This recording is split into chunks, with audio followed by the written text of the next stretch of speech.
In the middle of my huge graduation party, right after I got my diploma, my dad grabbed the microphone and announced to all my friends that he never paid my school tuition and that I owe him $50,000 immediately, or he will call the debt collectors right now.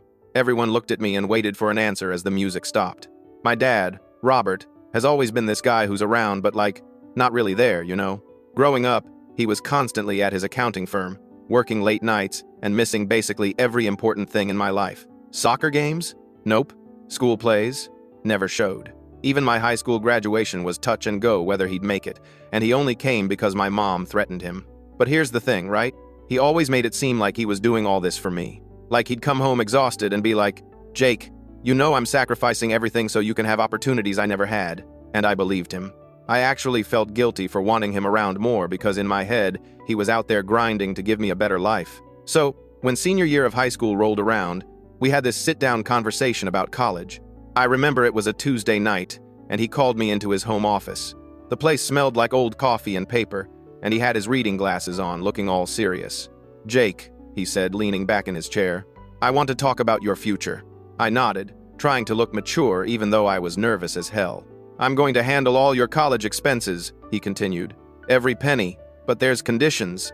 "Okay," I said. "Like what?" "State university. None of this private school nonsense. And you're studying something practical, business or engineering. None of that liberal arts crap." Honestly, I was just relieved I wouldn't have to deal with student loans. I'd been watching my friends' families stress about financial aid packages and FAFSA forms, and it looked like a nightmare. So I agreed pretty quickly. "Yeah, Dad, that sounds fair." He smiled, which was rare. "Good. This is my responsibility as a parent. You just focus on your studies and making something of yourself." I enrolled at the state university the following fall, declared a business major like he wanted, and that was basically that. I never saw a single tuition bill. Never filled out any financial aid paperwork. Robert insisted on handling everything himself, saying it was his job and I shouldn't worry about the numbers. Looking back, that should have been a red flag, but I was 18 and stupid. Freshman year was pretty normal. I lived in the dorms, got a part-time job at the campus bookstore to cover my own spending money, and pulled decent grades. Nothing amazing, but solid B's mostly. Robert would call sometimes to ask how classes were going, but he never really cared about the details. Just wanted to know my GPA and whether I was staying focused. Then sophomore year happened, and I got this roommate named Kevin. Cool guy, super chill, but he was drowning in student debt. One night we were both up late studying for midterms, and he just randomly sighed and said, "Dude, I'm gonna be paying off loans until I'm 40. I looked up from my textbook. "That sucks, man." "Yeah," he glanced at me. "You take out loans too?" "Nah," I said casually. "My dad's covering everything." Kevin's face just fell. I could see the jealousy right there. "Seriously? That's incredible."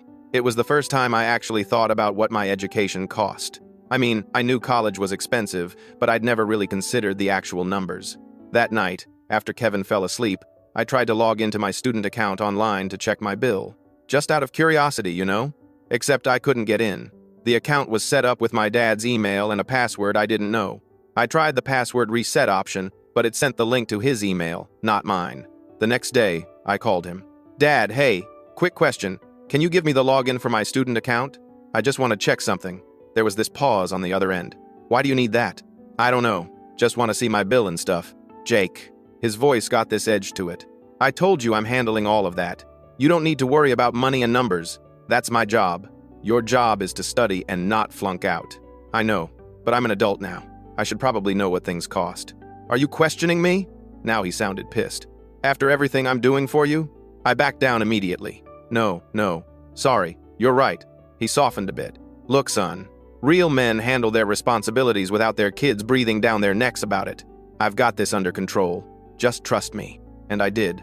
I dropped it and didn't bring it up again. Junior year started, and I noticed my dad getting more irritable during our phone calls. I'd mention needing to buy textbooks and he'd snap, "More money? Jesus, Jake, do you think I'm made of it?" Or I'd tell him about wanting to join a fraternity, and he'd go off about wasting his money on partying. It was confusing because he'd never acted like money was tight before. I started feeling guilty about every dollar I spent, even though I was using my own money from my bookstore job for most things. That's also when I met Amy. She was in my marketing class, and we hit it off pretty quickly. By October, we were officially dating, and she was honestly the best thing that happened to me that year. Her family was completely different from mine. They talked about money openly, budgeted together, and her parents actually explained financial decisions to her instead of treating her like a kid. One night, we were at her apartment, and I mentioned how I didn't know what my tuition cost. Amy looked at me like I'd grown a second head. Wait, what? You don't know? My dad handles it all. He doesn't want me to worry about it. Jake, that's weird. You're 20 years old. You should know these things. I tried to ask once, but he got really defensive. She frowned. That's controlling. Like, red flag controlling. I laughed it off, but her words stuck with me. Over Thanksgiving break that year, I tried again to have a serious conversation with Robert about wanting more transparency. We were in his office, and I thought if I approached it maturely, he'd listen. Dad, I really think I should be more involved in understanding my college finances. I'm an adult, and I should know what things cost so I can be responsible. He slammed his hand on the desk. Responsible? You want to be responsible? Then stop questioning the person who's busting his ass to pay for your ungrateful existence. I was shocked. He'd never yelled at me like that before. I'm not being ungrateful, You just what? Want to stick your nose in my business? Want to tell me how to handle my money? I told you I've got this handled, and that should be enough. I left his office feeling like shit. My mom found me in the kitchen later, and she looked worried. Don't mind your father, she said quietly. He's under a lot of stress. But I noticed something. There were stacks of unopened mail on the counter, and a lot of it had red stamps on it. Urgent and final notice on some of the envelopes. I wanted to ask about it, but Helen just quickly gathered the mail and took it to her room. Winter break of senior year was when things got really weird. I came home for the holidays, and one night I couldn't sleep. I went downstairs to get water, and I heard my mom crying in the kitchen, like actually sobbing. I walked in, and she jumped, quickly wiping her eyes. Mom, what's wrong? Nothing, honey, I'm fine.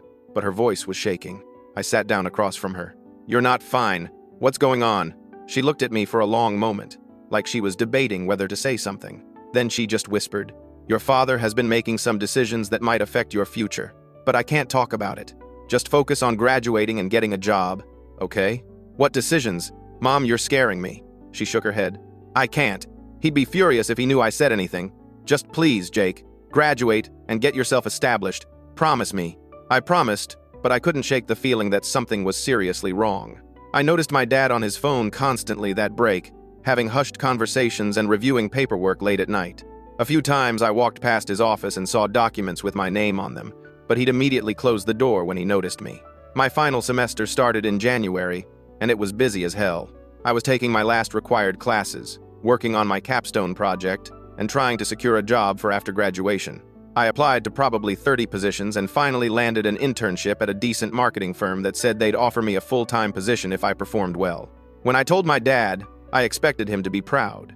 Instead, he got this calculating look on his face. What's the starting salary? He asked immediately. Like $45,000 a year? And you've checked your credit score recently? That was such a random question. No? Why would I? Just do it, he said. It's important. I checked it that night, and it was fine. Clean. I didn't understand why he was so concerned about it, but whatever. I had bigger things to focus on, like actually graduating. As graduation approached, I started planning a party. My parents had this nice, big backyard, and I figured it would be perfect for having all my friends and family over to celebrate. When I mentioned it to my dad, he surprised me by being super into the idea. Yeah, you should do that, he said. You deserve a proper celebration. I'll even help pay for it. That was weird because he'd been so stingy about money lately, but I wasn't going to argue. We planned this whole thing, ordered catering, hired a DJ, rented tables and a sound system. Robert kept insisting we needed a microphone for speeches, which I thought was kind of extra, but he seemed excited about it, so I went along with it. The week before graduation, something was clearly going on with him. He was on his phone non-stop, having these intense, whispered conversations. I'd see him in his office at 2 a.m, going through paperwork and highlighting things. One night I walked past, and I swear I saw my name and the number $50,000 on one of the documents, but he noticed me looking and shut the door. I tried to ask my mom if everything was okay, but she just looked terrified and said, Your father is handling his business. Don't worry about it. Graduation day finally came, May 15th. I put on my cap and gown, took a million pictures with Amy and my friends, and walked across that stage when they called my name. Robert was in the audience, filming everything on his phone, but his expression was weird, not happy or proud, more like he was waiting for something. The graduation party started that evening, and honestly, it was amazing at first. Over 100 people showed up. My college friends, fraternity brothers, relatives I hadn't seen in forever, even some of my dad's business associates. There was a DJ playing music, tables full of catered food, congratulations banners hanging everywhere. Everyone was drinking and dancing and having a great time. Amy and I were dancing when I noticed my dad standing by the DJ booth, watching me. He looked at his watch, then at his phone, then back at me. My mom was next to him, and she looked really anxious, touching his arm and saying something I couldn't hear. It was probably around 8 p.m. The party had been going for about 2 hours, and everyone was having a blast. I was talking to my Uncle Tom, my dad's brother, when suddenly the music just stopped, like completely cut off mid-song. Everyone kind of looked around, confused, and then we saw my dad at the DJ booth with the microphone in his hand. He tapped it a few times, making this loud feedback noise that got everyone's attention. "Can I have everyone's attention, please?" His voice boomed across the backyard. I felt this weird pit in my stomach. Something about his tone was off. "I want to make a special announcement about my son's achievement," he continued, and everyone quieted down, turning to look at him. Drinks in hand, smiles on their faces, waiting to hear some nice father-son speech. Amy grabbed my hand. "What's he doing?" she whispered. "I have no idea." Robert's expression shifted. The proud dad mask dropped, and he looked cold, businesslike. "I need to clarify something important about Jake's education," he said, and my stomach dropped. Contrary to what my son believes, I never actually paid a single tuition bill for the past 4 years. The silence that followed was deafening. Someone's cup hit the ground. "The school was funded entirely through Parent Plus loans taken out in my name," he continued. "These loans total $50,000 including interest. And per the agreement Jake signed before freshman year, this debt is his responsibility to repay." I couldn't breathe. I could feel every single person at that party looking at me. My friends from college, my relatives, my mom's friends from her book club, my dad's business partners. Everyone. "I don't remember signing anything," I managed to say, but my voice came out weak. Robert reached into his jacket pocket and pulled out folded papers. He waved them in the air. "I have the loan agreement right here with your signature, Jake, and I need you to commit right now in front of everyone to repaying this $50,000. My face was burning. I looked around and saw my friends exchanging shocked glances, my relatives looking deeply uncomfortable. The DJ was just standing there awkwardly, not knowing what to do. "And if you don't commit right now," Robert continued, his voice getting louder, "I will call the debt collection agency I've already hired first thing Monday morning. They're ready to go. All I have to do is make one phone call." Amy squeezed my hand so tight it hurt. "This is insane," she whispered. "Jake, you don't have to do this." But I was frozen. My mind was racing. I'd never signed anything. I would remember signing something that important. But he had papers. He was waving them around in front of everyone I knew, claiming they had my signature. The seconds ticked by. Nobody moved. The party that had been full of music and laughter 5 minutes ago was now dead silent except for some uncomfortable shuffling. That's when Uncle Tom's voice cut through the silence. "Robert, what the hell do you think you're doing?" Everyone turned to look at him. He was standing up from his table, his face red with anger. "This is completely inappropriate," Tom continued, walking closer to the DJ booth. "This is cruel. This is not how you handle financial discussions with your son." And just like that, the floodgates opened. Other relatives started voicing their opinions too. My Aunt Patricia stood up. "Robert, this is humiliating. For both of you." My mom's friend Carol shook her head. "This is a celebration, not a business negotiation." But my dad just stood there with the microphone unmoved. "Jake needs to answer. This is about responsibility, about becoming a man." I finally found my voice. "I never signed any agreement. I want to see that document." "We'll discuss the details privately," Robert said. "But you need to publicly commit to the debt first." "No." My shock was turning to anger. "Show me the signature right now." "Jake, show me." The crowd was getting rowdy now. Half of my college friends were moving toward the exit, clearly uncomfortable. Some relatives were arguing loudly with each other. My fraternity brother Mike yelled out, "This is messed up, man." My mom rushed to the DJ booth, her face completely pale. She tried to grab the microphone from Robert. "Please, honey, stop this. This isn't right. This isn't the way to do this." But he physically blocked her, holding the microphone away. "Helen, stay out of this. This is between me and Jake. You're ruining his graduation," she said, and I could hear the tears in her voice. "Please." He ignored her and turned back to the crowd. "My son needs to learn about real-world responsibility and consequences. No one handed me anything when I was his age.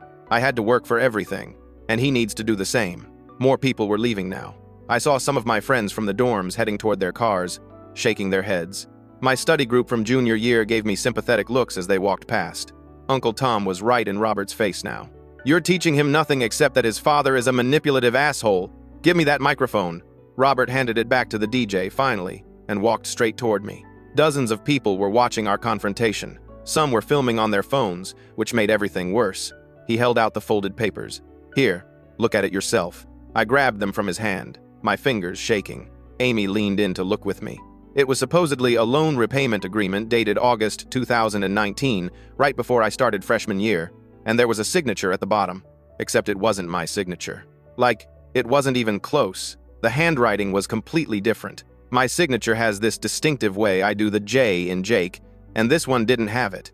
Plus the date, August 15th, 2019. I could prove I wasn't even in town that day. I was at a pre-college orientation program at the school. I had social media posts to prove it. "This is forged," I said, my voice shaking with rage. I held the paper up so others could see. "This isn't my signature, and I wasn't even in town on this date. I can prove it." I pulled out my phone, found my Instagram from August 2019, and showed him the post. There I was, at freshman orientation, time-stamped and geotagged at the university, 3 hours away from where I would have needed to be to sign this document. Robert's face turned bright red. "You're being disrespectful and ungrateful. You're trying to weasel out of your obligations." "What obligations? This is fraud," I yelled back. "You forged my signature." More guests were leaving. I could see my mom crying openly now, apologizing to people as they walked past. "I'm so sorry," she kept saying. "I tried to stop him. I'm so sorry." Uncle Tom stepped between me and Robert. "Robert, you've crossed a line. This needs to end, now." My dad tried to shove his brother aside. "Get out of my way, Tom. This is my house, my party, my son." Then act like a father instead of a debt collector. Robert got right in my face, so close I could smell the coffee on his breath. "If you don't agree to repay this, I will ruin your credit before you even start your career. I will report this debt. I will tell everyone that Jake Miller is a deadbeat who doesn't pay his obligations. I will make sure every employer who Googles your name sees it." That's when I was done. Completely done. "I'm leaving," I said. I looked at Amy. "Can we go?" "Yeah," she said immediately. "Let's get out of here." I turned to my closest friends who were still there. "I'm sorry about this. This wasn't supposed to happen." Mike, my roommate from sophomore year, put his hand on my shoulder. "Not your fault, man. We're here if you need anything." I started walking toward the gate, and Amy and about 10 of my friends followed me. I could hear Robert yelling behind me, something about me being ungrateful and running away from responsibility, but I didn't turn around. We left my own graduation party, the party that was supposed to be a celebration, the party where my dad had publicly humiliated me in front of everyone I cared about. Amy drove us to her apartment. I sat in the passenger seat, numb. My phone was blowing up with texts from relatives asking what the hell just happened, from friends checking if I was okay, from people I barely knew asking for the gossip. I turned my phone off. That weekend was a blur. I stayed at Amy's place, avoiding calls from my mom, avoiding texts from relatives, avoiding everything. I couldn't stop replaying that moment in my head, the music stopping, everyone's eyes on me, my dad's cold voice announcing my supposed debt to over 100 people. I spent hours researching Parent Plus loans online. And you know what I found out? They're legally the parent's responsibility, not the student's. There's no cosigner. The student isn't obligated to pay them back. The whole thing was bullshit. On Monday morning, I went to the university financial aid office. I needed to see my actual records. The woman at the desk was super nice. I explained what I needed, showed my ID, and she pulled up my account. "Okay, Jake Miller," she said, scrolling through her computer. "Let me print your complete financial history." She handed me a stack of papers. And there it was, in black and white. Parent Plus loans in Robert Miller's name. No cosigner listed. No agreement requiring me to pay. Just loans that were 100% his legal responsibility. I took pictures of everything with my phone. Then I went to the university's free legal services for recent graduates. They had this program where you could get one consultation with a lawyer. I booked an appointment for that afternoon. The lawyer's name was David Chen. He was probably in his 40s. Nice guy. Really patient as I explained the whole mess. He looked at the documents I brought. "So your father took out Parent Plus loans, forged your signature on a fake repayment agreement, and publicly demanded you pay him back?" "Yeah, that about sums it up." David shook his head. "This agreement is worthless. Even if the signature was real, you were a minor when this is dated. It wouldn't be legally binding, but since it's forged, it's actually fraud. So I don't have to pay anything? Legally? No. Parent Plus loans are the parent's responsibility, period. Your father has no grounds to demand repayment from you. And if he hired a debt collector, they're breaking the law by pursuing you for his debt." I felt this huge weight lift off my shoulders. "Thank you. Seriously, thank you." That evening, my mom called. I answered, "Jake, honey, I'm so sorry." she said immediately, crying. I tried to stop him. I found those papers weeks ago and confronted him about the forged signature, but he convinced me that publicly cornering you was the only way to make you take responsibility. He said it was about teaching you to be a man. Mom, why didn't you warn me? I know I should have. He swore he was just going to have a conversation with you, not announce it to everyone. I didn't know he'd planned this whole public spectacle. And then when I saw what was happening, I tried to stop him, but he wouldn't listen. She took a shaky breath. His business has been struggling for over a year. He's desperate to offload the loan debt. He convinced himself that if he shamed you publicly, you'd agree to take it on just to save face. I told him it was wrong, but he wouldn't hear it. This is so messed up, Mom. I know. I'm so sorry. She paused. Are you okay? Where are you staying? I'm at Amy's. I'm fine. I just need some space right now. I understand. I love you, Jake. I'm here if you need me. We hung up, and I felt conflicted. Part of me was angry that she didn't warn me, but another part understood that she was stuck in the middle, scared of my dad's reaction. 2 days later, I got a certified letter in the mail. It was from a debt collection agency called Allied Recovery Services. They claimed I owed $50,000 and needed to contact them immediately to arrange payment. I took pictures of the letter and forwarded everything to David Chen. He called me an hour later. I'm drafting a cease and desist letter right now. This is harassment. They have no legal basis to pursue you for your father's debt. Within 3 days, David sent them a formal letter with all the proof that Parent Plus loans are the parent's legal responsibility, that I had no co-signer obligation, and that continued harassment would result in legal action against both them and Robert. Allied Recovery Services backed off immediately, like within 48 hours. They sent David a letter saying they wouldn't pursue me further since the debt was legally Robert's alone. They even threatened to report my dad for attempting to fraudulently transfer debt responsibility. I felt vindicated, but also sad. This was my father we were talking about, the man who raised me, who I'd looked up to despite his distance, and he'd tried to destroy me financially just to save himself. Over the next few weeks, I heard from so many relatives. Uncle Tom called and offered to help me get settled in my new apartment when I started my job. Aunt Patricia sent me a check for $500 with a note saying, "For your fresh start." My mom's friend Carol connected me with some professional contacts in marketing. Meanwhile, my dad left voicemails. Lots of them. They started out angry. "You're destroying this family, Jake. You're being selfish and entitled. I'm your father. You owe me respect." Then they got desperate. "Please, son, just call me back. We can work this out. You're making this harder than it needs to be." Then back to angry. "Fine. Don't call. But don't come crying to me when you need help. I'm done with you." I didn't respond to any of them. My mom kept calling weekly, and I'd talk to her, but I made it clear I wanted nothing to do with Robert. Amy and I found an apartment together. I started my new job at the marketing firm, and honestly, things were going well. I was finally building my own life, separate from my dad's manipulation and control. Then, 2 months after graduation, it happened. I was at work, walking to my car during lunch break to grab something I'd forgotten, when I saw him, Robert, standing next to my car in the parking lot. "Jake," he said as I approached, "we need to talk. How did you find out where I work?" "I'm still your father. I have my ways. Now, can we please just talk like adults?" "No." I pulled out my phone. "If you don't leave right now, I'm calling security." "Don't be ridiculous. I drove all the way here. I said leave, now." He didn't move. Instead, he stepped closer. "You're being unreasonable. All I'm asking is for you to help me with a debt that was for your education. Is that so wrong? It's your debt, legally. I've talked to a lawyer. I don't owe you anything." "A lawyer?" he scoffed. "You're taking legal action against your own father? What kind of son does that?" "The kind whose father committed fraud and publicly humiliated him." People were starting to stare. Other employees coming back from lunch, watching our confrontation. Robert's face was turning red. "You're an ungrateful piece of shit. After everything I've done. Get away from me." I dialed security's extension. "Hi, yes, there's someone harassing me in the parking lot. Can you send someone to the west lot?" "Thank you." Robert's eyes widened. "You're calling security on your own father?" "I'm calling security on someone who's trespassing and harassing me. Leave, now." He stared at me for a long moment, then finally walked back to his car. But before he got in, he pointed at me. "This isn't over, Jake. You'll regret this. You'll see how hard life is without family, and you'll come crawling back." He drove off just as security arrived.